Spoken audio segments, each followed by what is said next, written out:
तो आज भी 3 मुरलियाँ हैं।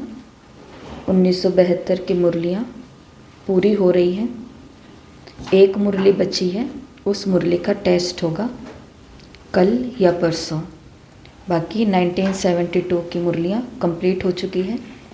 22 तारीख की मुरली का पार्ट 1 है जिसका टेस्ट आज होगा। पार्ट 2 है, उसको हम कल लेंगे 73 की मुरली के साथ में। आज 2 मुरलियों का अध्ययन और चिंतन यहाँ ही हो जाएगा। पहली मुरली चली है 4/12/1972 की। दूसरी मुरली नए साल की है, नया साल आने वाला है। 72 की लास्ट की मुरली है 24/12/1972 की। पहले इस मुरली को देख लेते हैं। मुरली के अंदर बाबा ने बोला है कि 1 सेकंड में तुम्हें परिवर्तन करना है। किसका परिवर्तन करना है? बाबा ने कहा सब बहुत अच्छा है, बहुत अच्छी पुरुषार्थ है, बहुत अच्छा योग है, लेकिन बाबा ने कहा कमी सिर्फ एक चीज़ में आ रही है कि विस्मृति हो जाती है। उस विस्मृति के अंदर 1 सेकंड का परिवर्तन करना है।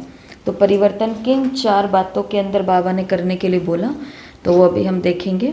पर उससे पहले सुनते हैं एक बहुत ध्यान खिंचवाने वाली वाक्य है, कहानी बोल सकते हैं, जिसमें दिखाते हैं कि एक महिला है जो मछलियों का व्यापार करती है। जैसे मछुआरा होता है तो वो मछलियों को रखती है, मछलियों को बेचती है।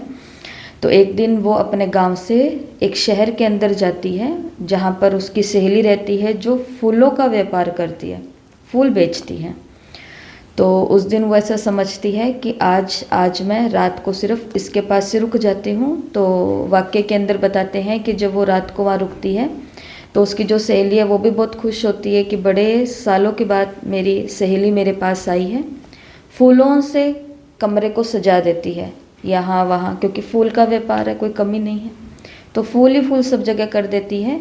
खाना पीना होता है, बातचीत होती है, सोने का समय है तो उसको बोलते हैं अब सोते हैं।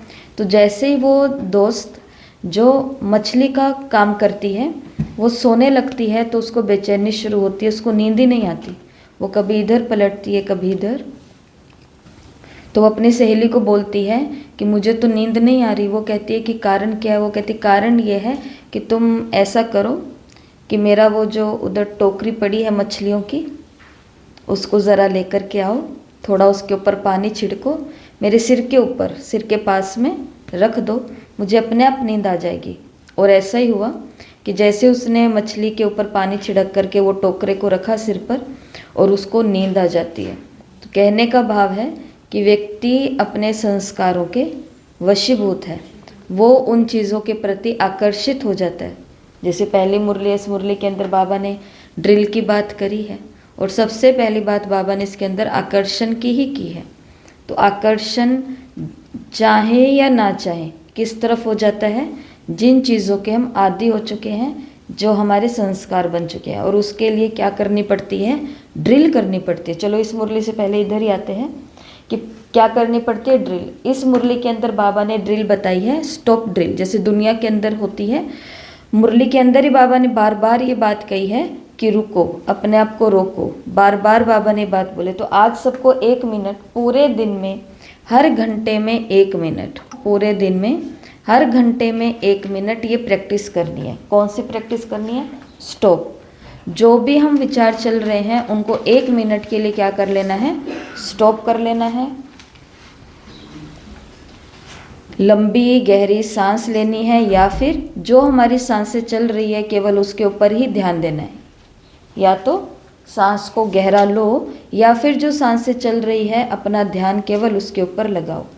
तीसरा बताते हैं ऑब्जर्व करना, कि अपने शरीर के अंदर जो भी संवेदनाएं पैदा हो रही है, यहाँ पे, यहाँ पे, यहाँ पे, यहाँ पे, कुछ भी, चाहे वो मन की है चाहे वो शरीर की है, केवल ध्यान से उसको ऑब्जर्व करना है।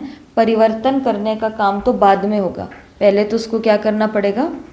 ऑब्जर्व करने का मतलब क्या होता है? अवलोकन करना, कि चल क्या रहा है उसको देखना। तो किस किस को देखना? अपने मन के और अपने तन के। जो भी संवेदनाएं पैदा हो रही हैं, संकल्प किस ओर जा रहे हैं, किसकी याद हो रही है, क्या बात का खिंचाव हो रहा है, किस बात के बंधन का अनुभव हो रहा है, और शरीर में क्या क्या हो रहा है। तो पहले जो भी आप कर रहे हैं स्टॉप, अपने संकल्पों को और उस काम को 1 मिनट के लिए सिर्फ स्टॉप करना है। सांस पर ध्यान देना है या सांस गहरी लेनी है। दूसरा ऑब्जर्व करना है। और तीसरा है प्रैक्टिस रूहानी ड्रिल। और चौथा है प्रैक्टिस रूहानी ड्रिल कि अब क्या करनी है, रूहानी ड्रिल की प्रैक्टिस करनी है, जो अभी बात हम करेंगे। बाबा ने मुरली में बताई है, अभी अभी आकर्षण में और अभी अभी आकर्षण से परे, अभी अभी बंधन युक्त, अभी अभी बंधन मुक्त, अभी अभी शरीर के चोले में, अभी अभी शरीर से न्यारे, सब मत समाप्त। मुरली के अंदर बाबा ने 3 मतें बताई है। कौन कौन सी? मुरली पढ़ी है ना सभी ने? श्रीमत, मनमत, परमत। इस मुरली के अंदर बाबा ने 3 मतें बताई है। कौन कौन सी?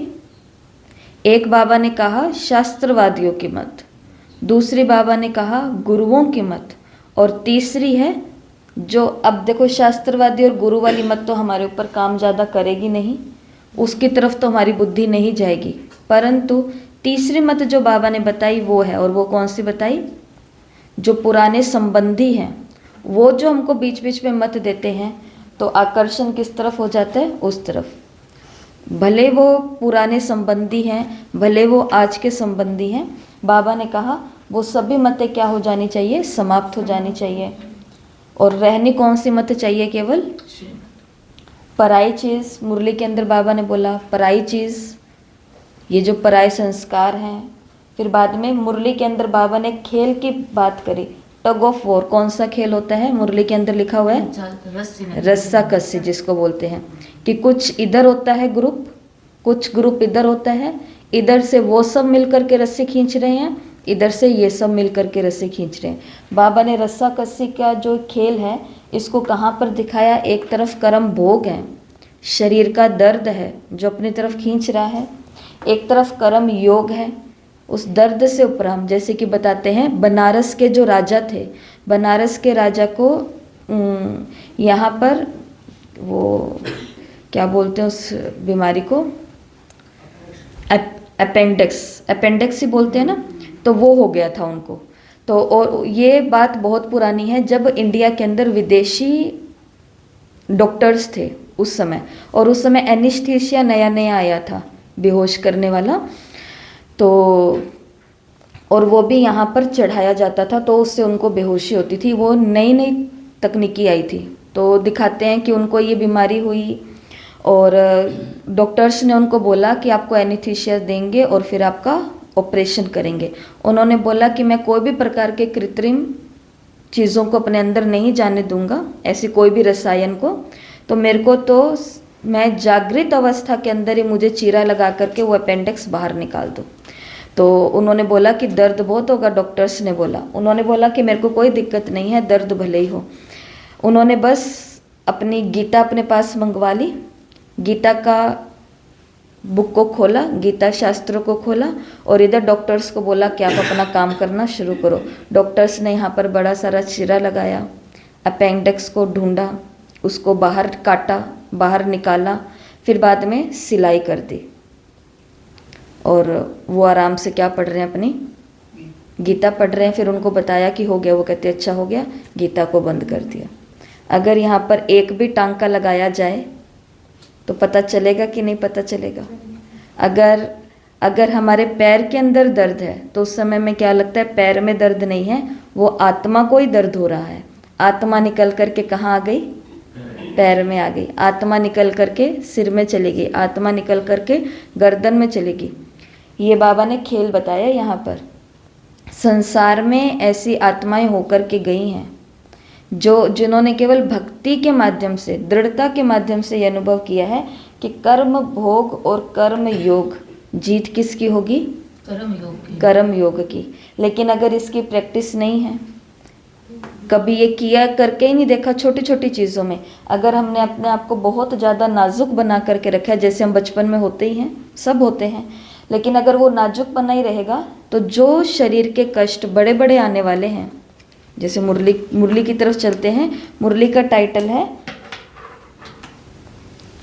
महावीर आत्माओं की रूहानी ड्रिल। इस मुरली के अंदर बाबा ने महावीर और महावीरनियों के कितने सारे स्वमान बताए हैं। कौन कौन से स्वमान बताए? आकर्षण मुक्त आत्मा हो, बंधन मुक्त आत्मा हो, योग युक्त आत्मा हो, श्रेष्ठ आत्मा हो और महावीर हो और पढ़ी थी मुरली और युक्त और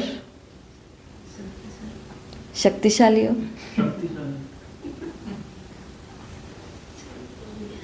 मुरली के अंदर बाबा ने कहा बंधन मुक्त हैं, योग युक्त हैं, सहज योगी हैं, स्वतः योगी हैं, कर्म योगी हैं, सदा के योगी हैं, श्रेष्ठ योगी हैं, अचल हैं, अडोल हैं, ऐशरीरी हैं, आत्म अभिमानी हैं, श्रेष्ठ आत्मा है, युक्ति युक्त है, जीवन मुक्त है, पद्मा पदम भाग्यशाली आत्मा है। ऐसे इस मुरली के अंदर लगभग 14 स्वमान आए हैं। कितने स्वमान हैं? 14। कौन कौन से? ऐशरीरी, आत्म अभिमानी, योग युक्त, युक्ति युक्त, बंधन मुक्त, आकर्षण मुक्त, कर्म योगी, स्वतः योगी, सदा योगी, अचल अडोल, पद्मा पदम भाग्यशाली। तो ये आज ग्रुप में भेजे जाएंगे, बाकी मुरली को पढ़ना। ये बाबा ने महावीर, रूहानी महावीर और महावीरनियों के यहाँ पर टाइटल दिए हैं। मुरली की शुरुआत करते हैं। ABCDEF मुख्य ये 6 बातें बाबा ने मुरली का केंद्र बिंदु बताई है। पहला है आकर्षण। रूहानी ड्रिल के दौरान करना क्या होता है, पहले इस बात को ध्यान से समझेंगे कि किस चीज़ की बाबा ने बातें बताई हैं। कि रूहानी ड्रिल के लिए, योग के लिए बैठ गए। अब योग में करना क्या है? योग हमको सिखा रहा है आकर्षण मुक्त बनना है। और योग में बैठ कर के हमको बहुत सारे आकर्षण याद आ रहे हैं। समय पूरा हुआ, हम खड़े हुए, कोई पूछेगा योग कैसा था, हम कहेंगे ड्रिल बहुत अच्छी हुई। और ड्रिल थी किसकी? नींद की। हाँ, वो भी आकर्षण है कि शरीर ने अपनी तरफ आकर्षित कर लिया, नींद ने अपनी तरफ आकर्षित, ये भी पराई चीज़ है। तो चलते हैं मुरली की तरफ। बहुत बहुत गहरी मुरली है। मतलब कि जो हमारे जीवन का लक्ष्य है ना, सब लोग पूछते हैं योग में क्या करें, योग में क्या करें, योग में क्या करें, और ऐसा कौन सा योग करें जिससे हमारे सारे पाप खत्म हो जाएंगे, विकर्म विनाश हो जाएंगे। और ड्रिल का मतलब क्या होता है? 2 होता है ड्रिल का मतलब। एक तो सबको ड्रिल मशीन वाला ड्रिल पता है, खुदाई करना। और दूसरा ड्रिल का मतलब होता है कि जैसे आर्मी के अंदर उनको ड्रिल कराई जाती है, जो कल बात करते, सावधान, विश्राम, आगे बढ़, बायां पैर आगे, दायां पैर आगे, ये सब चीज़ें। तो इसको बोलते हैं ड्रिल, कि जैसा डायरेक्शन मिल रहा है वैसे चलना। और दूसरा है खुदाई करना। तो रूहानी ड्रिल के दौरान क्या चिंतन करना है? बाबा ने मुरली के अंदर बोला, साकारी दुनिया की कोई भी आकर्षण अपनी तरफ आकर्षित ना करे। साकारी दुनिया की कोई भी आकर्षण अपनी तरफ आकर्षित ना करे। साकारी दुनिया के भिन्न भिन्न प्रकार के आकर्षणों से 1 सेकंड में अपने को न्यारा प्यारा बना सकते हो। ये सिर्फ बाबा ने प्रश्न पूछे हैं। और इन प्रश्नों के अंदर ही क्या है बाबा की ये ड्रिल कराने की विधि है। कि जब हम योग में बैठेंगे, अब जैसे ये रहा योग, हर घंटे में 1 मिनट के लिए अपने आप को स्टॉप करना है। टेक अ डीप ब्रेथ, या तो लंबी गहरी सांस लेनी है या सांसों को देखना है, ऑब्जर्व करना है। और उसके बाद में प्रैक्टिस करनी है रूहानी ड्रिल की। अब कौन सी रूहानी ड्रिल की प्रैक्टिस करेंगे? कि मैं साकारी दुनिया के आकर्षण में हूँ और अभी अभी इस आकर्षण से क्या हो गई हूँ? परे हो गई हूँ, मुक्त हो गई हूँ। अगला बाबा ने कहा बंधन। बंधन युक्त से बंधन मुक्त स्थिति का अनुभव करते हो।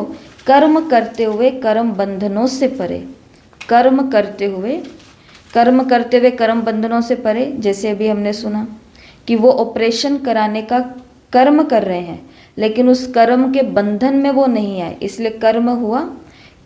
कोई भी सेवा है, कोई भी काम है, लौकिक में है, अलौकिक में है, काम किया, कहते हैं ना नेकी करो और दरिया में डाल। काम करो और उसको अब भूल जाओ।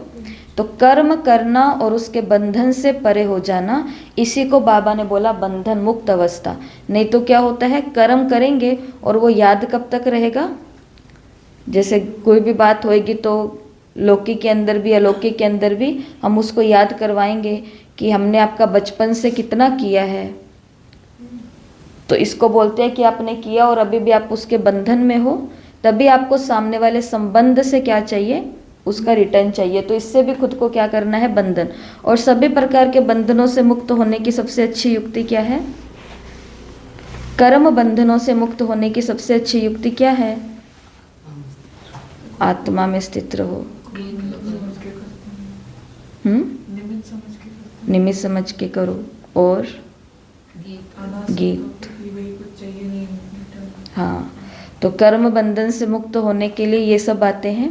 परंतु किसी भी प्रकार के कर्म बंधन का मतलब क्या होता है, शरीर अपनी तरफ, रिश्ते अपनी तरफ, धन संपदा वैभव अपनी तरफ हमें आकर्षित कर रहा है, बंधन में ला रहा है। किसी भी प्रकार के बंधन से मुक्त होने के लिए आत्मा को किसी और बंधन में बांधना होता है। तो बाबा ने बताया हुआ है, याद और सेवा का डबल लॉक, याद और सेवा के बंधन में। जब उस बंधन में होंगे तो इन कर्म बंधनों से अपने आप ही मुक्ति मिलेगी, जंजीरें अपने आप ही छूटेंगी। आगे बाबा ने मुरली के नेक्स्ट पेज पर कहा है कि ये देह रूपी वस्त्र, देह की दुनिया माया के आकर्षण में टाइट और खींचा हुआ है। ये शरीर रूपी वस्त्र जो है ना, चोला, यहाँ पर बाबा ने चोला भी बोला है। तो ये क्या हो चुका है, बहुत टाइट। जब ड्रेस बहुत टाइट हो जाती है तो उसको उतारना पड़ता है, या खींच खींच के उतारना पड़ता है, और कभी कभी तो किसी और का भी सहयोग।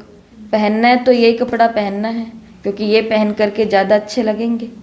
फिर उसके पहनाने के लिए भी किसी का हेल्प चाहिए, और उसको उतारने के लिए भी किसी का हेल्प चाहिए। यही कंडीशन बाबा ने किसकी बताई, इस चमड़ी की बताई, कि ये शरीर रूपी जो चोला है, ये शरीर रूपी देह रूपी जो वस्त्र है, जो पुरानी दुनिया का है, इसको अगर हमने टाइट कर लिया। और ये टाइट कैसे होता है, जब पूरा दिन हम खुद को देह समझते हैं, टू मच शरीर के ऊपर जब ध्यान जाता है, एक्सरसाइज करनी है, योगा करना है, अच्छा खाना पीना है, अच्छा नींद लेनी है, अच्छा सैर करनी है, सब कुछ बहुत अच्छा अच्छा करना है शरीर का। लेकिन जब ये चीज़ें टू मच हो जाती है कि इसका करने के लिए इसका कुछ छोड़ रहे हैं, इसका करने के लिए इसके ऊपर कोई विघन डाल रहे हैं, यहाँ से कुछ कमियाँ चल रही है, जब इसके ऊपर टू मच ध्यान होता है, जो आज दुनिया में टू मच है या नहीं है, तो जब इसके ऊपर टू मच होता है तो ये कपड़ा क्या हो जाता है, टाइट हो जाता है। इसलिए रूहानी ड्रिल करवाई जाती है। रूहानी ड्रिल बाबा ने क्यों सिखाई है, जब आत्मा बार बार शरीर से डिटैच होगी तो ये कपड़ा लूज होता है। और जब परीक्षा आती है शरीर की, तो कर्म भोग से हमें डिटैच होकर के कर्म योगी बनना आएगा। लेकिन वो कब होगा, प्रैक्टिस प्रैक्टिस प्रैक्टिस प्रैक्टिस। क्या था वो, ऐसे ऐसे था ना, हाँ। और कहते हैं दुनिया के अंदर की प्रैक्टिस मेक मैन परफेक्ट, कि अगर आप रोज अभ्यास करोगे तो आप बहुत उसमें निपुण हो जाओगे। करत करत अभ्यास जड़मत बुद्धि होत सुजान। तो किसकी प्रैक्टिस करनी है, कपड़े में है, और देह रूपी कपड़े से न्यारे हैं। बाबा ने कहा माया के आकर्षण में टाइट अर्थात खींचा हुआ है, तो सरल उतरेगा नहीं, अर्थात सहज न्यारा नहीं कर सकेंगे, समय लग जाता है, थकावट होती है। कोई भी कार्य जब संभव नहीं होता तो थकावट या परेशानी हो जाती है ना। परेशानी कभी ठिकाने पर टिकने नहीं देती। तो ये भक्ति का भटकना क्यों शुरू हुआ, जब आत्मा इस शरीर रूपी चोले को धारण करने और न्यारे होने में असमर्थ हो गई, ये देह का भान अपनी तरफ खींच गया, तब परेशान होकर के भटकना शुरू हुआ। लेकिन अब आप सभी श्रेष्ठ आत्माएं इस शरीर के आकर्षण से परे एक सेकंड में हो सकते हो। है ऐसी प्रैक्टिस, बाबा ने बोला चलो अभी अभी करते हैं ये प्रैक्टिस। आंखें बंद, शरीर रूपी वस्त्र से बिल्कुल डिटैच, निकल जाएं बाहर, अनुभव करें। दो सत्ताओं को देखें, एक प्रकृति की सत्ता और एक में पुरुष।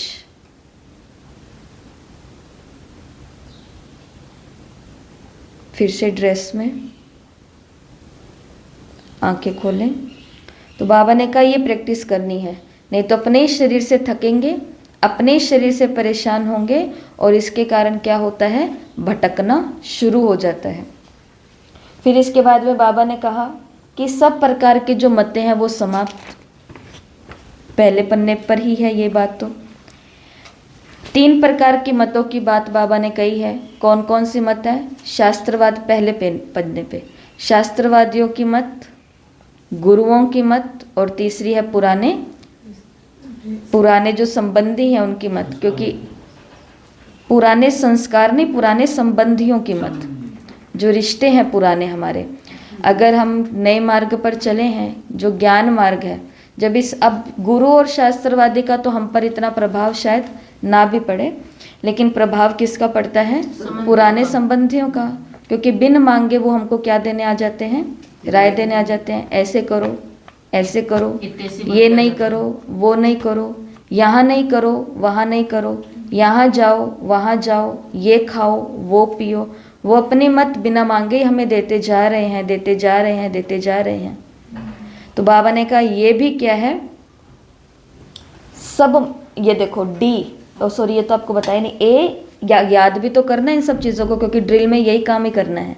ए का मतलब है आकर्षण, बी का मतलब है बंधन, सी का मतलब है क्लोथ का मतलब होता है वस्त्र, ठीक है। डी का मतलब होता है डेथ ऑफ ऑल ओपिनियंस। जितने भी प्रकार की हमें मतें मिल रही हैं उन सभी का क्या कर दो उन सबको खत्म कर दो, मार ही दो, बस समाप्ति कर दो। तो बाबा ने कहा ये भी रूहानी ड्रिल के अंदर हमें देखना है। स्टॉप, सांस पे ध्यान, ऑब्जर्व किया और ड्रिल करो कि जो पुरानी मतें मुझे मिल रही है ये मेरे लिए राइट है या श्रीमत है। और वैसे भी देखो, अगर हमें अपनी बुद्धि किस लिए मिली है? हमें मिली है कि नहीं मिली है? इंसान में और जानवर में सबसे बड़ा अंतर यही रखा गया है, बाकी किसी भी चीज़ का अंतर नहीं है, किसी भी चीज़ का अंतर नहीं है। जैसा जीवन वो जीते हैं वैसा ही जीवन इंसान, जैसा जीवन इंसान वैसा जीवन वो। लेकिन इंसान के पास बस एक चीज़ कुदरत ने एक्स्ट्रा दी है और वो क्या है? बुद्धि। इसी बुद्धि के कारण इस संसार ने बोला कि 84 लाख योनियों में सबसे जो सर्वश्रेष्ठ योनि है वो मनुष्य योनि है। इसी कारण से बोला है क्योंकि उसके पास विवेक है। विवेक होने के बाद भी हम इसके पास जा रहे हैं, मुझे क्या करना चाहिए, मुझे क्या करना चाहिए, मुझे क्या करना चाहिए, मुझे क्या करना चाहिए। हमारे पास खुद की भी तो विवेक है, खुद का भी तो दिमाग है, खुद की भी तो बुद्धि है। क्या हमें योग के द्वारा भगवान की टचिंग लेना नहीं आता? नहीं आता, तभी हमको किसकी ओपिनियन चाहिए? सभी की ओपिनियन चाहिए। और सबकी ओपिनियन लेने के लिए जब कटोरा बाहर निकाल के घूमेंगे तो ठिकाना मिलेगा या भटकाना मिलेगा? भटकेंगे और क्या करेंगे। इसके लिए इसी मुरली के अंदर बाबा ने कहा है कि पुराने संबंधी और शास्त्रवादी और गुरुओं की मत है, लेकिन मनमत अर्थात अपनी अल्पज्ञ आत्मा के संस्कारों के अनुसार संकल्प उत्पन्न होता है और उस संकल्प को फिर वाणी और कर्म में लेकर के आते हैं। तो क्या उसको श्रीमत कहेंगे? 3 की बात बाबा ने कर दी, चौथी बात बाबा ने कौन सी बताई? मनमत। अब मेरी खुद की बुद्धि काम करे, मेरा खुद का विवेक काम करे, लेकिन इस चीज़ के अंदर हमें अंतर ज़रूर पता हो कि मेरी मत जो निकल कर के आ रही है वो अल्पज्ञ है, बहुत छोटा मैं सोच रही हूँ। जैसे दुनिया में अपनी बुद्धि से भी लोग बहुत काम कर रहे हैं, मुझे तो ये राइट लगता है मैं तो ये करूँगी, मुझे तो ये सही लगता है मैं तो अब से यही करूँगा। अगर हम ऐसा बोलते हैं, आप जो कर रहे हैं, आप जो सोच रहे हैं वो बिल्कुल राइट होगा, लेकिन बाबा ने कहा उसको थोड़ा बड़ी बुद्धि के अनुसार सोचो। क्या मेरा ये करने से मेरे पीछे 10 लोगों का भला होगा या मेरा ये करने से सिर्फ मेरा ही भला होगा? ऐसे तो स्वार्थी लोग दुनिया में बहुत भरे पड़े जो अपनी बुद्धि का फुल यूज़ कर रहे हैं। किसके लिए? जो किसी से ओपिनियन नहीं लेते। आज के बच्चे लेते हैं किसी से राय, माँ बाप इंतज़ार ही कर रहे हैं।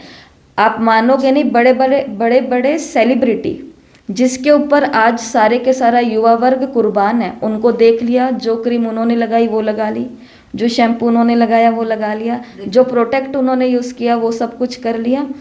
वो बड़े बड़े सेलिब्रिटी जिसने सबको अपनी तरफ आकर्षित किया हुआ है, वो मीडिया के अंदर खुलेआम बोल रहे हैं अपने बच्चों के लिए कि ये आज तक कभी मेरे से ओपिनियन नहीं लिया, आज तक कभी मेरे से ओपिनियन नहीं लिया। जिन लोगों को सारा संसार के बच्चे फॉलो कर रहे हैं, उनको उनके खुद के बच्चे ओपिनियन भी नहीं लेते हैं कि आप बताओ मम्मी पापा हमें ये करना चाहिए या नहीं करना चाहिए। तो खुद की बुद्धि तो लोगों की बहुत चल रही है, लेकिन बाबा ने इसको भी क्या कर दिया, कैंसिल कर दिया। अगर अल्पज्ञ बहुत छोटा सोच करके मुझे ये सही लगता है मैं तो यही करूँगी, बाबा ने मुझे टच किया है। बाबा ने अगर आपको आपके अकेले के लिए टच किया है तो वो बाबा ने नहीं टच किया, वो किसने टच किया है, वो भी माया ने टच किया। इसलिए बाबा बोलते हैं योग के अंदर ही कौन आ जाती है, माया आ जाती है। इसलिए बाबा मना भी करते हैं कि ट्रांस में, साक्षात्कार में ज़्यादा देर रुकने की इच्छा नहीं रखो, उसके पीछे यही कारण है। तो कैसे परखोगे कि ये जो मनमत है ये मनमत ही है या श्रीमत है, मेरा जो बुद्धि विवेक बोल रहा है ये राइट है या ये रॉन्ग है, इसको तोलने का सिर्फ एक ही जरिया है कि ये जो मेरे को विचार आ रहा है इससे केवल, जैसे मेरे को संकल्प उठ गया कि सुबह 5 बजे ही अब से अव्यक्त मुरली की क्लास होगी, 6 बजे साकार मुरली की क्लास होगी, 7 बजे सबकी छुट्टी हो जाएगी। 5 बजे जो मेरे को विचार आ रहा है मेरे को गलत तो नहीं आ रहा, मेरे को तो बहुत उत्तम विचार आ रहा है कि 3 बजे उठेंगे, अमृत वेला करेंगे, 4 बजे तक अमृत वेला करके 1 घंटे के बाद स्नान आदि सब कुछ करके 5 बजे क्लास में पहुंच जाएंगे, 7 बजे तक सब फ्री हो जाएंगे। लेकिन इस विचार के पीछे आप अव्यक्त मुरली में बैठे हुए 10 लोगों का कोई रुचि ही नहीं है, कोई इंटरेस्ट ही नहीं है, आपको कोई भलाई अपना अनुभव नहीं हो रहा। लेकिन मेरे ओपिनियन गलत तो नहीं है ना, मेरा ओपिनियन तो सही है, लेकिन क्या मेरे ओपिनियन के अंदर आप लोगों का भी कोई भला हो रहा है, नहीं हो रहा, तो इस प्रोग्राम को क्या करेंगे, कैंसिल करेंगे। इसको अब ये उदाहरण मेरे को तो याद आया तो मैंने ये बता दिया।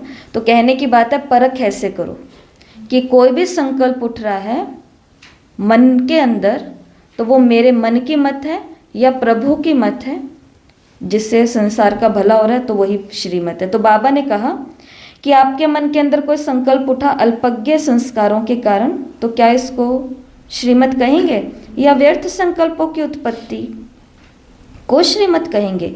तो श्रीमत पर चलने वाले एक संकल्प भी मन मत व अन्य आत्माओं के मत अर्थात परमत नहीं कर सकते।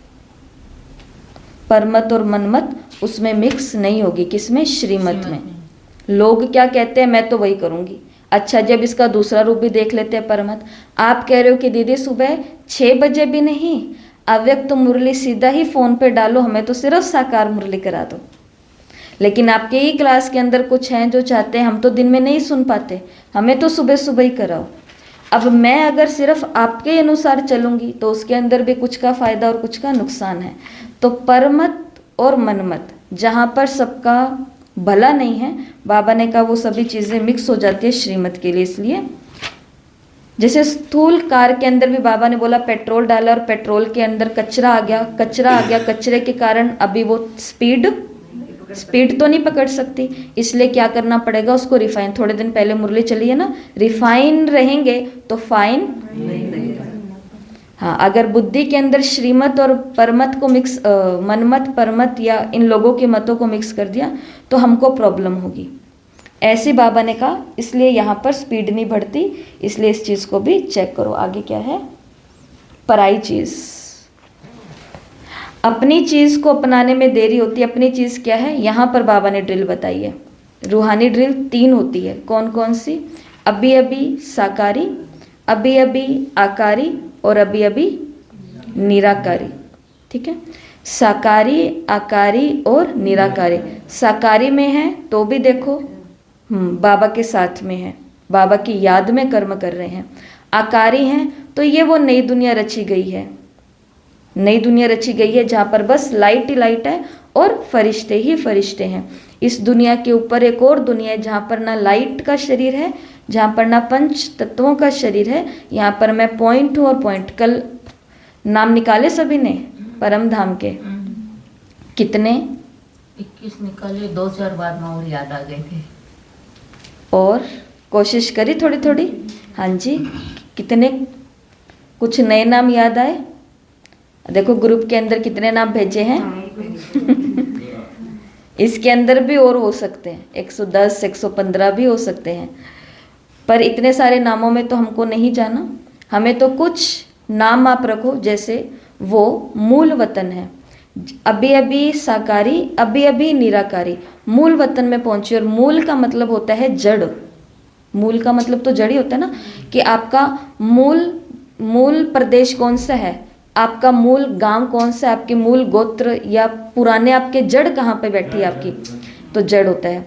तो जैसे ही मैं मूल वतन में गई तो मैं क्या बन गई, हाँ, जो मेरे मूल संस्कार हैं, शांति, प्रेम, सहयोग, सद्भावना, समानता और सहयोग, सुख, आनंद, पवित्रता आदि आदि आदि।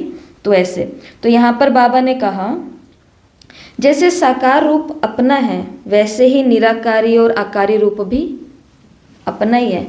इस शरीर के द्वारा जैसे बोला गया कि एक वो ब्रह्मांड है, जहाँ पे बाबा की भाषा में तो ब्रह्मांड बाबा ने किसको बोला है, परम धाम को ही बोला है, ये भी एक नाम है।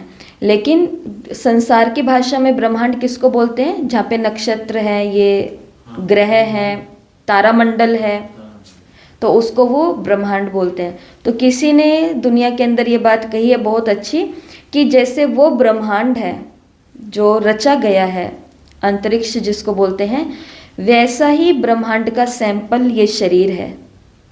ये शरीर अपने आप में उस ब्रह्मांड का नमूना है, सैंपल है। इस शरीर के अंदर तीनों लोक समाये हुए हैं। देखो ये साकारी देह है, साकार लोक का प्रतीक, 5 तत्व खींचेंगे अपनी तरफ। प्रकृति इस शरीर से वो सारे काम कराना चाहेगी जो प्रकृति के अंदर विद्यमान है। प्रकृति कहती है, जैसे एक पक्षी है, पक्षी पेड़ के ऊपर बैठा, फल खाया, फल के अंदर बहुत सारे बीज थे, छोटा सा कोई, जैसे आजकल फल है स्ट्रॉबेरी होता है, कितने सारे बीज हैं, कीवी हैं, कितने सारे बीज हैं, इतने से में कितने सारे बीज भरे हुए हैं। तो पक्षी उसके ऊपर बैठा और उसने फल खाया। कुदरत बता रही हूँ प्रकृति क्या चाहती है। पक्षी ने फल खाया, पक्षी ने फल खा करके उड़ गया, उड़ते उड़ते उड़ते उड़ते उड़ते उसने कहीं पर भी विष्ठा किया, नीचे वो बीज गिरे, गिर करके धरती, अभी तक वो पेड़ एक ही था, प्रकृति की शुरुआत ऐसे हुई, अभी तक वो पेड़ एक ही था, लेकिन फिर वो धीरे धीरे जहाँ जहाँ पर विष्ठा गिरी, जहाँ जहाँ पे बीज गिरे, वहाँ वहाँ पर पेड़ और उगने लगे, फल और उगने लगे और उगने लगे। जैसे हम पहले जाते थे, शुरू में माउंट आबू में गए, पहली बारी पहाड़ देखे थे जिंदगी में ही, तो उस समय जा कर के सोचा, जब ऊपर जाते हैं पांडव भवन, तब ये सोचा कि ये पहाड़ों के ऊपर किसने इतने सारे पेड़ लगाए होंगे। लेकिन ये तो फिर धीरे धीरे स्टडी करते हैं, बड़े होते हैं, पढ़ते हैं, तो पता चलता है ये पक्षियों का काम है, जो इधर से खाते हैं और सब जगह उसको फैला देते हैं। प्रकृति क्या चाहती है, बढ़ाओ, सबको बढ़ाओ। कोई भी एक फल है उसको एक नहीं रहने दो, उसको फैला दो सब जगह। कोई भी एक जंतु है उसको एक नहीं रहने दो, और पैदा करो, इसको फैला दो। तो शरीर, इसीलिए तो शरीर विकारों की तरफ खींचता है, क्योंकि प्रकृति है, प्रकृति का नियम है कि आप ठहरो नहीं, आप बढ़ाते जाओ बढ़ाते जाओ बढ़ाते जाओ। इसलिए पहले की दुनिया, पहले के लोगों के पास कितने सारे बच्चे होते थे, क्योंकि वो प्रकृति करा रही है, आज भी करा रही है, कराती जा रही है, क्योंकि ये कुदरत के नियम है। वो कहेगी कि विरोध करो, क्योंकि उसका नियम है प्रकृति का, कि आप जैसा प्रकृति को दोगे, ईंट दोगे तो प्रकृति ईंट का जवाब पत्थर से देगी। तो प्रकृति आपने ली हुई है, तो कहते हैं कि प्रकृति आपको कहेगी कि उसने आपको एक बुरा शब्द बोला, आप उसको 10 बुरे शब्द बोलो, क्योंकि ये वाणी प्रकृति है, आकाश तत्व है। तो जो प्रकृति के अंदर हो रहा है वो सब शरीर के साथ होगा, लेकिन हमको खुद को शरीर नहीं समझना, इसलिए तो बाबा ड्रिल कराते हैं। विकारों से ऊपर उठने के लिए किससे ऊपर उठना पड़ेगा, इस शरीर से। मैं शरीर नहीं हूँ, मैं कौन हूँ, वो इसीलिए समझ रहे हैं। थोड़े दिन परसों हमने यही बात ही की थी ना, कि अगर मैं आत्मा हूँ, ये भी आप पर थोपा गया है। आज तक कभी रियलाइज ही नहीं किया कि मैं आत्मा हूँ, कि परमात्मा हूँ, कि कौन सी आत्मा हूँ, लेकिन बस सिखा दिया, यहाँ पर सिखा दिया आत्मा है, तो हमने कहा हाँ बिल्कुल मैं आत्मा हूँ, 7 गुण है, 8 शक्ति हैं। कहाँ रहती हूँ, यहाँ रहती हूँ, 3 इंच यहाँ, 2.5 इंच नीचे, सीख लिया। कहीं और पहुंचे तो वहां पर बता दिया कि आत्मा यहाँ नहीं, आत्मा यहाँ है। तो बात तो सही लगी कि सही है, हाथ तो बार बार इधर ही जाता है, मेरा मन नहीं मानता, मेरी आत्मा नहीं मानती, तो वो मान लेंगे। किसी ने बोला कि आत्मा है ही नहीं अंदर, तो सीधा ही परमात्मा बैठा हुआ है, तो हम कहेंगे बात तो सही है, कभी कभी मेरे अंदर बहुत दया आ जाती है, बहुत करुणा आ जाती है, तो ये तो भगवान ही कर सकता है इतनी दया करुणा, मैं तो किसी पे नहीं कर सकती। जो चीज़ हम पर थोपी जाती है उसका हम कभी भी अनुभव नहीं कर सकते। उसके अंदर फिर सिर्फ एक ही काम होता है, परिवर्तन। आज किसी ने अपना ओपिनियन दे लिया तो वो मान लेंगे, कल किसी ने अपना ओपिनियन दे लिया तो वो मान लेंगे, परसों किसी ने। इसके लिए आत्मा हूँ तो इसको भी सोचना पड़ेगा, आत्मा क्यों हूँ, तो उसका सटीक उत्तर यही है, आत्मा इसलिए हूँ क्योंकि शरीर के सभी नियमों से मुझे ऊपर निकलना है। शरीर का नियम है काम क्रोध लोभ मोह अहंकार, वो आपको घमंड ना दिलवाए हो ही नहीं सकता। थोड़ा सा कुछ करेंगे, इतने के अंदर ही आए ना शरीर को ये भान, ये हो नहीं सकता। इसके लिए कल हमने क्या देखा, 16 बातें। कौन सी थी 16 बातें? कि कोई भी कर्म करो तो अलौकिक कर्म करने की कला कैसे होनी चाहिए? कौन से थे? पहला था याद में होने चाहिए, और आत्माभिमानी अवस्था में होने चाहिए, आत्मिक दृष्टि। वैसे ये जो 16 बातें बताई, इन 16 में से अगर एक किया, जैसे इसमें से एक पॉइंट लिखा हुआ था श्रीमत पर होने चाहिए, एक पॉइंट लिखा था आत्म दृष्टि से होने चाहिए, एक पॉइंट था अनासक्त होने चाहिए, एक था निमित्त भाव से होने चाहिए, फॉलो ब्रह्मा बाबा होने चाहिए। अब इसमें से मानो कि हम आत्मिक दृष्टि से कर्म व्यवहार में आए, आत्मा, मैं भी आत्मा, आत्मा आत्मा बस, लेकिन हम श्रीमत का पालन नहीं कर रहे हैं, वहां पर सामने वाले को सिर्फ आत्मा देख रहे हैं, तो भी हम कई पापों से बच जाएंगे। इन 16 में से किसी एक को भी धारण कर लिया तो भी हम कई सारी बंधनों से, हमारे कर्म अलौकिक बन जाएंगे, कर्म के अंदर विकर्म नहीं बनेंगे। आत्मिक दृष्टि नहीं है, निमित्त भी नहीं समझ रहे हैं, और अनासक्त भाव भी नहीं है, लेकिन हम काम जो कर रहे हैं वो श्रीमत पर कर रहे हैं, तो भी ये कर्म करने की सर्वश्रेष्ठ कला है, तो भी बच जाएंगे। ऐसी ये 16 बातें थी, बहुत काम की थी। तो एल्स, ई का मतलब यहाँ पे क्या लिखा हुआ है? एल्स। एल्स का मतलब होता है अदर, कोई दूसरा, पराया। तो समथिंग एल्स, समवन एल्स ऐसे बोलते हैं। तो ई पराई चीज। तो बाबा ने कहा आपकी अपनी चीज क्या है? तो पहला ये शरीर स्थूल, हम यहाँ पर थे, तो एक तो ये साकारी दुनिया है हमारी। इसी शरीर के अंदर एक और शरीर है जिसको बोलते हैं प्रकाश का शरीर, लाइट का शरीर, सूक्ष्म शरीर। अलग अलग धर्म में अलग अलग भाषा है, अनेक धर्मों में कुछ कुछ अलग बोलते हैं। फरिश्ताई शरीर और तेजस शरीर बोलते हैं, तेज का जो बना हुआ है वो भी हमारे कारण शरीर बोलते हैं। जैन धर्म के अंदर तेजस कहते हैं। 3 दिन आप अच्छे से तपस्या करो, 3 दिन तक ये ऊपर वाला शरीर विघन डालेगा, इतने में वो नीचे वाला शरीर तैयार हो जाएगा अपने तेज से। 3 दिन, तीसरे दिन बहुत बड़ी परीक्षा आती है, भूख लगेगी, प्यास लगेगी, चक्कर आएंगे, सब कुछ होएगा। लेकिन कहते हैं 3 दिन क्रॉस कर लिए तो चौथे दिन से आपका तेजस शरीर काम करता है। ये हमारा अनुभव है। तो तीसरे दिन तक तो परीक्षा आती है, उसके बाद में काम कौन सा शरीर करता है ये, उसके बाद में तो बस अब गाड़ी ट्रैक पर आ चुकी है, अब तो करा लो, ऐसा होता है। लोग महीने महीने तक, सालों सालों तक कर लेते हैं, उतार के चढ़ा के। तो ये पराई चीज। तो हमारे अंदर एक ये शरीर है, और तीसरी कौन सी दुनिया है यहाँ पे? निराकारी दुनिया। बाबा ने कहा ये अपनी चीज है। साकारी देह जैसे मेरी अपनी है, ऐसे ही आकारी स्वरूप भी मेरा अपना है, ऐसे ही निराकारी स्वरूप भी मेरा अपना है। तो बाबा ने कहा जो चीज अपनी होती है उसे अपनाना सहज होता है या मुश्किल होता है? तो अभी अभी साकारी, अभी अभी आकारी, और अभी अभी निराकारी। ये है रूहानी ड्रिल। तो क्या करना है? प्रैक्टिस। ये वाली प्रैक्टिस भी कर सकते हैं। और लास्ट में बाबा ने, जिसकी हमने बात कर ली, टग ऑफ वॉर, रस्साकसी का खेल। एक तरफ शरीर का दर्द, बाबा ने कहा मुरली के अंदर प्रैक्टिस की परीक्षा का समय कौन सा होता है? प्रैक्टिस तो बहुत कर ली, मुरली पढ़ ली पूरी की पूरी, अब परीक्षा का समय कौन सा होगा? जब टेस्ट देना होगा, जब परीक्षा देनी होगी, तो उसी दौरान तो पता चलेगा कि पढ़ाई कैसे की है। अगर परीक्षा का समय ना हो तो हमने प्रैक्टिस किया, वो कैसे पता चलेगा? पूरा दिन, मैं तो पूरा दिन आत्मा समझ रही थी खुद को, और जैसे कोई बात आई तो मुंह ने कौन सी बात कर दी? बहुत ही छोटी बात कर दी, बहुत ही ज़्यादा शरीर की बात कर दी। तो कहेंगे कि पूरा दिन आत्मा की प्रैक्टिस कर रहा था या कर रही थी। बाबा ने मुरली के अंदर बोला, इसको मैं पढ़ करके सुनाती हूँ बाबा के शब्द। प्रैक्टिस की परीक्षा का समय कौन सा होता है? जब कर्म भोग का जोर होता है, जब कर्म भोग अपनी सीमा पर होता है। कर्मेंद्रियां बिल्कुल कर्म भोग के वश अपनी तरफ आकर्षित करें, जिसको कहा जाता है बहुत दर्द है। महसूस किया ना, हम सभी ने, करते हैं रोज। कहते हैं ना बहुत दर्द है, इसलिए थोड़ा भूल गई, लेकिन ये तो टग ऑफ वॉर का समय है, रस्सा कस्सी का समय। इधर से शरीर अपनी तरफ खींच रहा है, इधर से भगवान की बातें अपनी तरफ, कर्म योग अपनी तरफ। रस्साकसी का समय। ऐसे कर्म भोग को कर्म योग में परिवर्तन करने वाले साक्षी हो।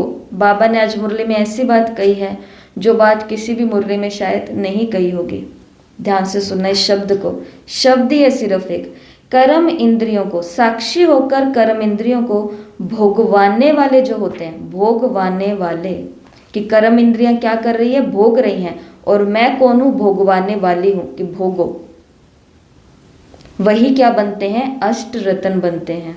अष्ट रत्न कहीं और से नहीं आने वाले, अष्ट रत्न कहीं और से बनने नहीं वाले। इसी शरीर के अंदर, जिनके अंदर आज अष्ट शक्तियां हैं, शरीर का दर्द इतना है लेकिन एक भी भोग अपनी तरफ नहीं खींच पा रहा, योगी ही जीवन चल रहा है, मर्यादा श्रीमत का उल्लंघन कहीं नहीं हो रहा। उनके अंदर अष्ट शक्तियां तभी तो सहन भी कर रहे हैं, समा भी रहे हैं, परिस्थितियों का सामना भी कर रहे हैं, परख भी रहे हैं और बड़े बड़े निर्णय कर रहे हैं, भगवान के कार्य में सहयोग कर रहे हैं। कर्म भोग के ऊपर हम आधारित हो जाएंगे, शरीर कर्म भोग को ही भोगता रहेगा, दर्द है दर्द है दर्द है दर्द है दर्द है, प्रभु को क्या सहयोग करेंगे हम? बताओ, कोई सहयोग करेंगे? ये हुआ ना, जैसे कान में दर्द है तो दर्द हो रहा है तो कहो हाँ सुनी थी ना गलत बातें, अब तू दर्द से, यही चीज। हाँ, ये चीज हुई। जैसे दादियों का बताया, अष्ट रत्न कहाँ बने? यहीं पर ही तो बने। ऐसा नहीं है कि यहाँ से शरीर से निकल जाएंगे फिर सूक्ष्म वतन में जाएंगे, वहाँ पर बाबा कहेगा ये करोड़ बच्चे इसमें से 1 2 3 4 5 6 7 8 ये बनेंगे 8 रत्न। ऐसा नहीं है। 8 रत्नों में सबसे पहला दूसरा नंबर किसका है? हमारे मम्मा और बाबा का। क्यों है? क्योंकि इसी शरीर के अंदर रहते हुए मम्मा कितनी कम उम्र के अंदर कितने बड़े कर्म भोग को भोग रही थी, लेकिन उनसे कौन सा सहयोग भगवान के लिए छूटा? कोई नहीं छूटा। मम्मा इतनी भी बीमारी की हालत में थी तो भी शरीर छूटने पर बाबा को ये टेंशन आया। कहते हैं कि बाबा ने भी एक बारी विचार किया, ब्रह्मा बाबा ने, कि मम्मा चले गए, अब यज्ञ का क्या होगा? क्योंकि पूरा का पूरा यज्ञ को सहयोग किसके द्वारा मिल रहा था? मम्मा के डायरेक्शन, मम्मा के कर्मों, मम्मा की ट्रेनिंग के द्वारा ही सबको, बाबा को सारा का सारा सहयोग था।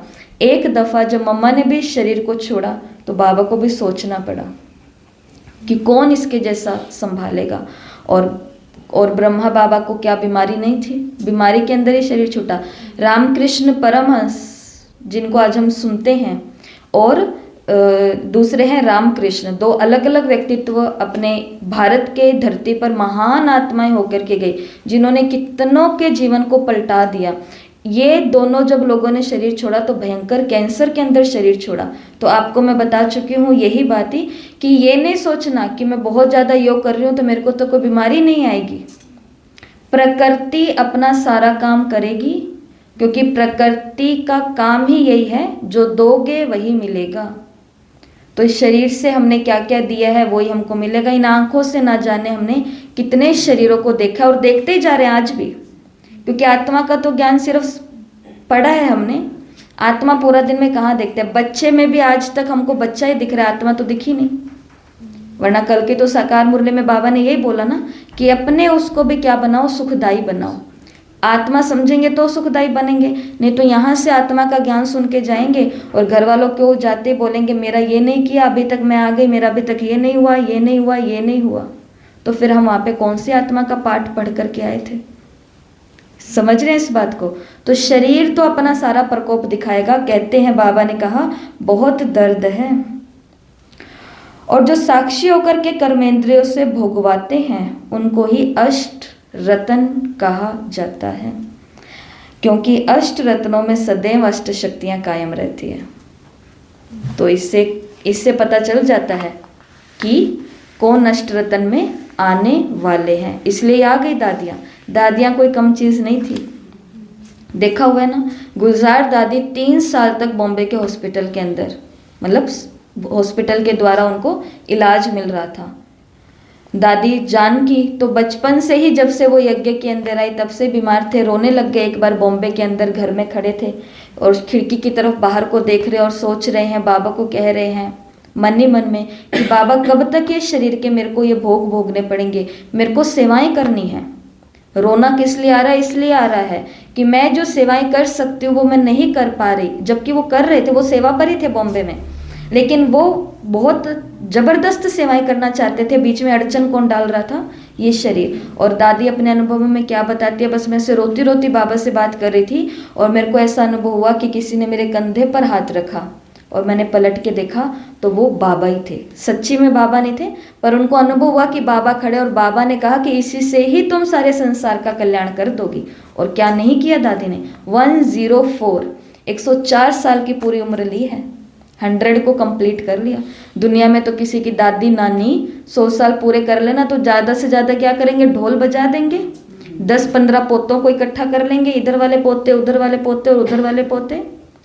एक वो सोने की सीढ़ी चढ़ा देंगे, ये करेंगे। और दादी सिर्फ 2, 4, 10, 15, 20 पोतों की दादी नहीं बनी, ये दादियाँ सभी की दादियाँ बनी। और इनके ऊपर कोई ने सोने की सीढ़ी चढ़ाई नहीं, ये खुद ही उस सोने की सीढ़ी पर चढ़ गए। बात तो ये थी, पर बात कहाँ की? उधर 100 साल वो दादी से सब दुखी थे, लेकिन जैसे 100 साल पूरे हुए तो ढोल बजा करके नक्की कर दिया काम। समझ रहे हैं इस बात को? तो यहाँ पर ये बात शरीर के भोग की हो रही है। और बाबा ने क्या बोला कि शरीर से भोग भोगवाने वाली कौन हूं? कि तू भोग। दर्द हो रहा है ना, तुझे होना पड़ेगा दर्द, क्योंकि तूने काम ही ऐसे किए हैं पूरी जिंदगी। भोग, जैसे अभी बोला कि कान में दर्द है तो बहुत अच्छी बात है, और होना चाहिए। एक कान में क्यों हो रहा है दर्द? आत्मा इस शरीर को बोले दोनों कान में दर्द होना चाहिए, क्योंकि सुना तो इधर से भी है। मतलब ये इसलिए बोला कि इस मुरली के अंदर बाबा ने ऐसी बात कही है जो कहीं पर भी नहीं कही होगी। वरना तो आज हम अपने शरीरों को क्या कर रहे हैं? कोसते ही जा रहे हैं, लेकिन इस शरीर से हमने किया क्या क्या है ये अपने को अता पता ही नहीं है, नहीं पता।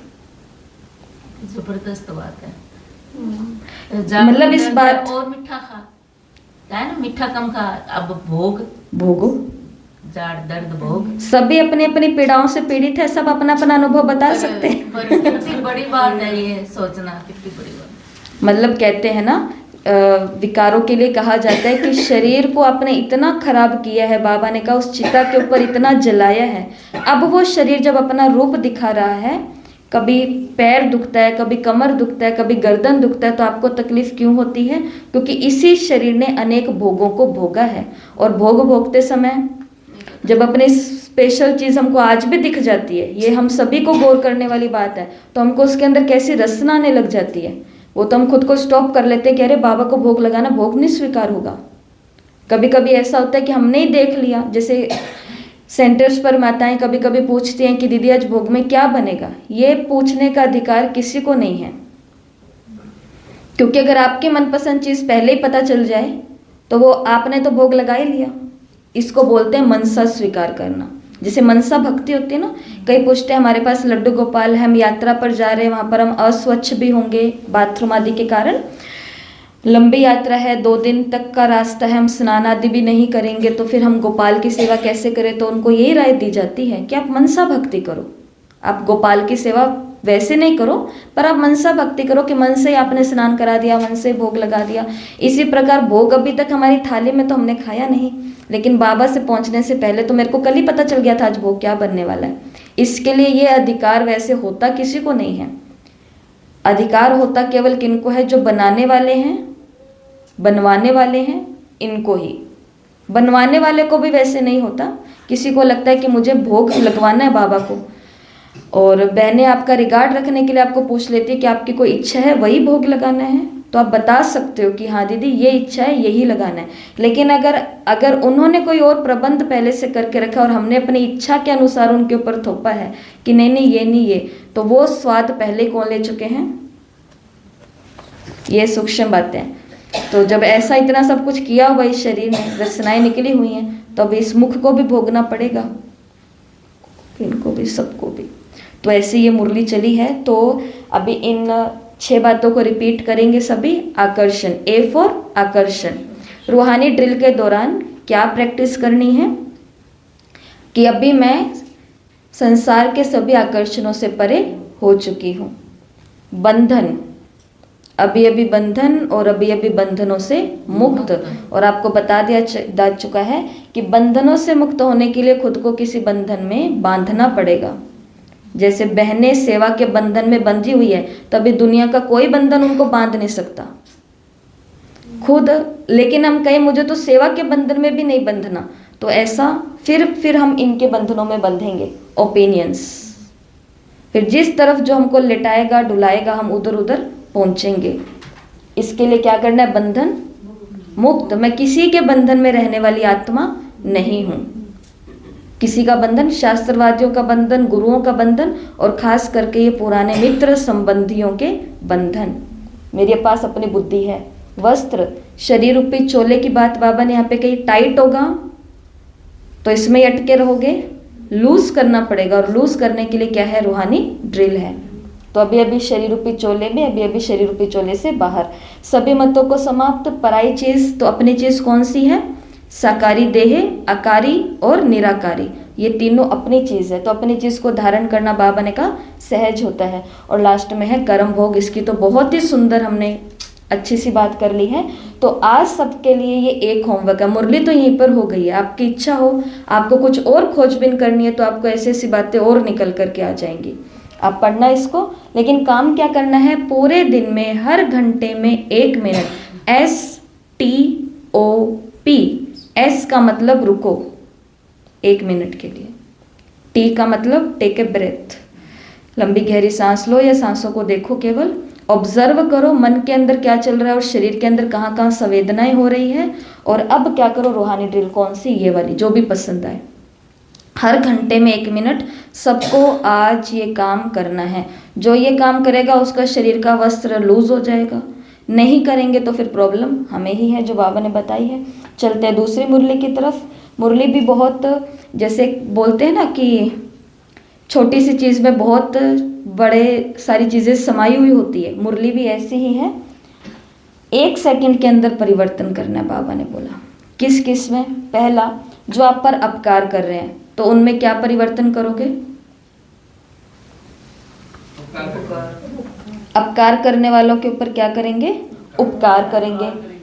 परीक्षा रूप में 4 प्रकार की आत्माएं बाबा ने कहा तुम्हारे सामने आती रहेंगी, समय प्रति समय पहुंचती रहेंगी। कौन कौन सी? एक तो अपकार करने वाली, तो उनके ऊपर क्या करना है?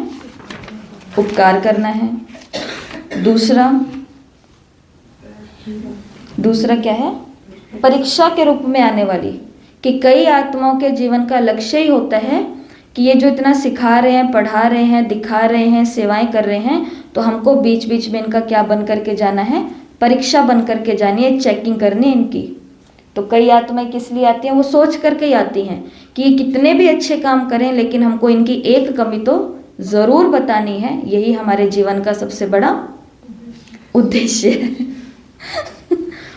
100 चीज़ें जो अच्छी चल रही है उसके ऊपर ध्यान ही नहीं है। मुरली के अंदर 10 बातें अच्छी अच्छी बताई, वो ऊपर गई नहीं है, अंदर घुसी नहीं है भेजे के अंदर।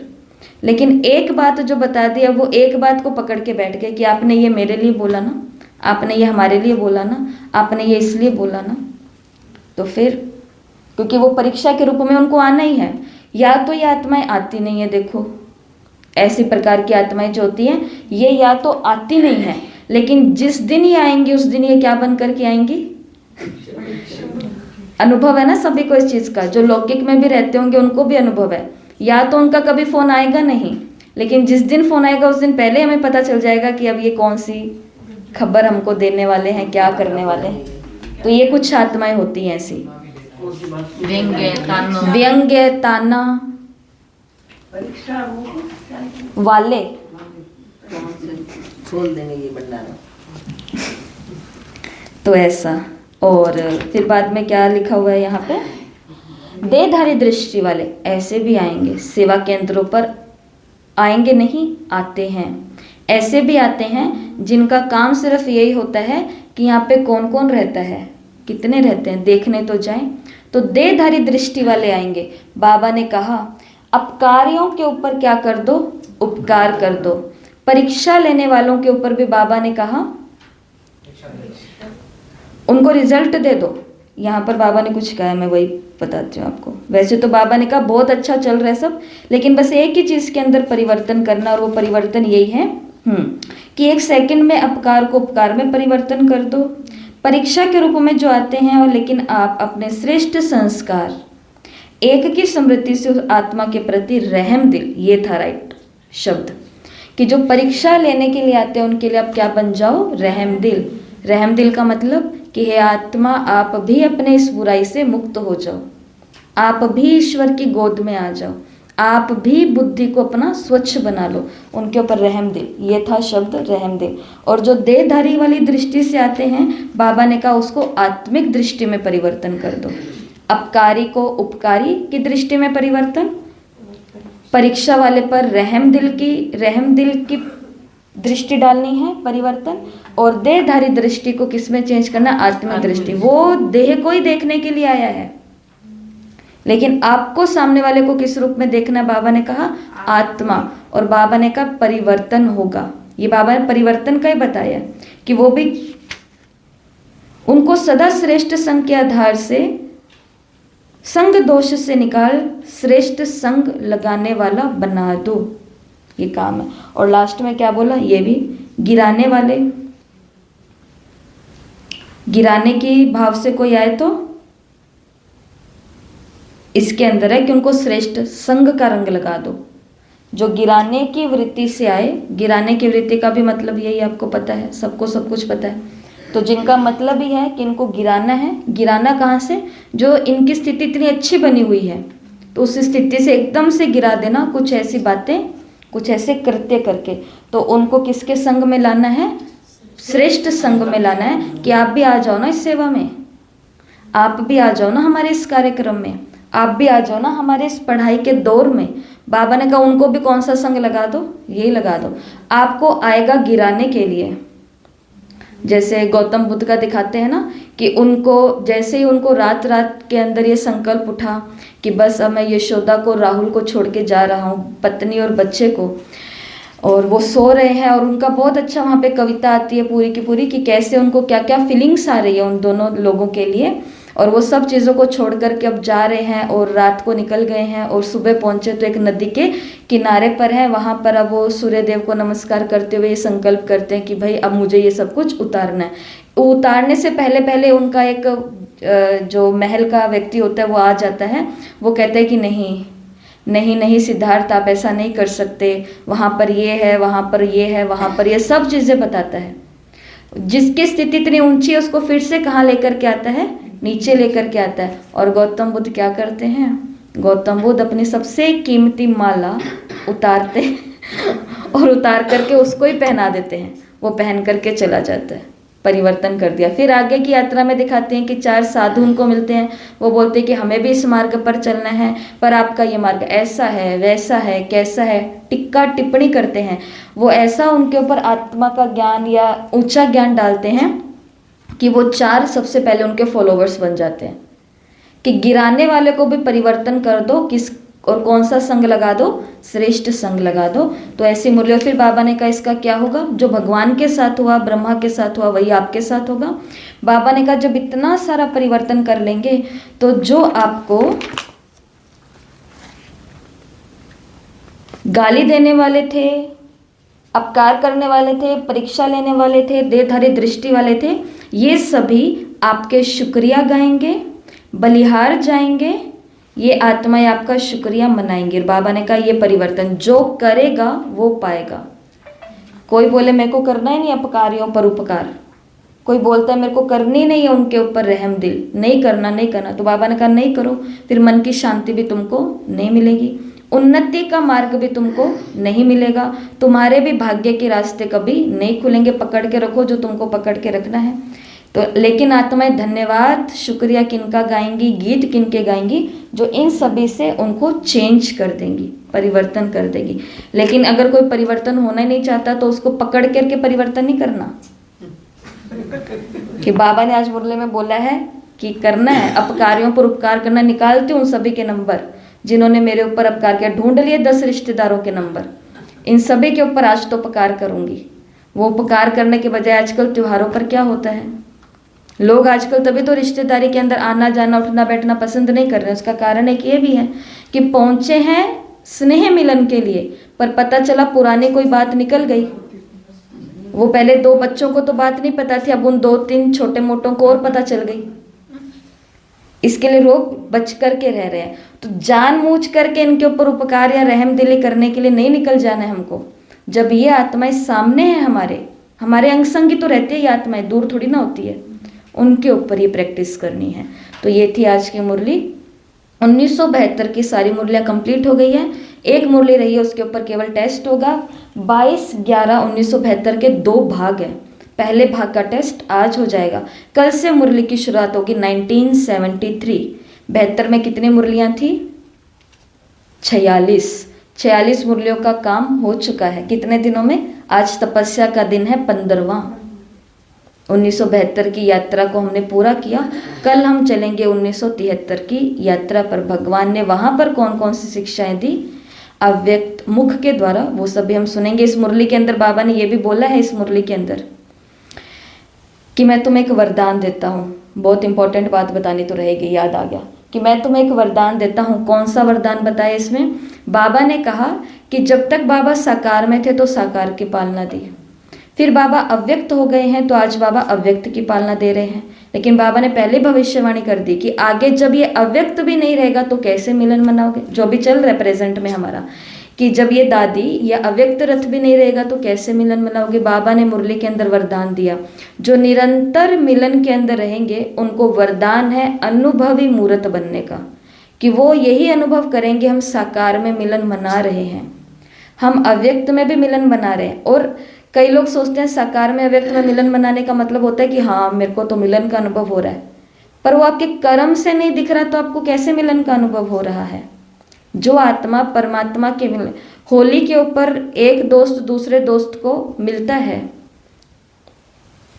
वो भांग पीने वाला है, कैसे पता चलेगा कि उसके साथ मिल करके आया है? पता तो ऐसे चलेगा कि ये भी उसके प्रभाव के अंदर कुछ हिलता डुलता ही आया है, तो नशा चढ़ेगा।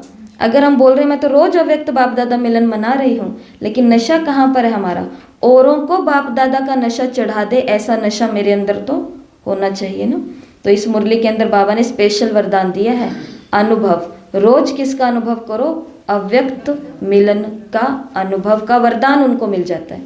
ये हो गई आज की। तो आज का होमवर्क सिर्फ यही है, हर घंटे में 1 मिनट रूहानी ड्रिल करनी है। रूहानी ड्रिल में करना क्या है वो सब यहाँ पे बता दिया जा चुका है, और ये कंडीशन बाबा ने बताई है। अच्छा, ओम शांति। कल टेस्ट नहीं है, टेस्ट कल जो मुरली रही हुई है केवल उस पर ही होगा, वो तो आपको कल का कल बताया जाएगा, पर आज का टेस्ट सिर्फ एक ही मुरली पर है। टेस्ट तो 1972 और 73 का 24 दिन के बाद ही होगा। परीक्षा की तारीख होगी 31 मार्च 2025। इस महीने का फाइनेंस लास्ट दिन है। 31 मार्च को खाते सेटल होंगे ना, तो बस हमारा भी खाता उसी दिन ही सेटल होगा 72 और 73 की मुरली का। 27 तारीख को सारी मुरलियाँ कंप्लीट हो जाएंगी। 28, 29, 30 3 दिन सभी के पास होंगे मुरलियों का डीप अध्ययन करने के लिए। आप आराम से करो। 31 की घोषणा हो चुकी है, पेपर 31 को होगा। ओम शांति।